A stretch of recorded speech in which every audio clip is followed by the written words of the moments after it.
क्या पाटा घुरिए मार वन उठाओ पाटा टू স্টপ জুম্বি আগে দেখো এই ফাইটিং সময় পাটা যে পেছনে থাকবে কিক মারবে পা পেছনে পড়বে ঠিক আছে আবার এই পা ঠিক আছে চলো ওয়ান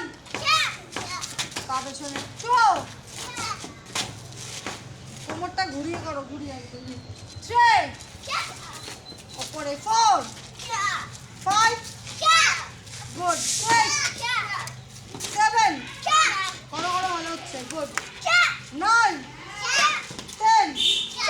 নেক্সট চেঞ্জ অন্য পা এবার চলো নেক্সট চেঞ্জ করো ভেরি গুড ভালো হচ্ছে নেক্সট চেঞ্জ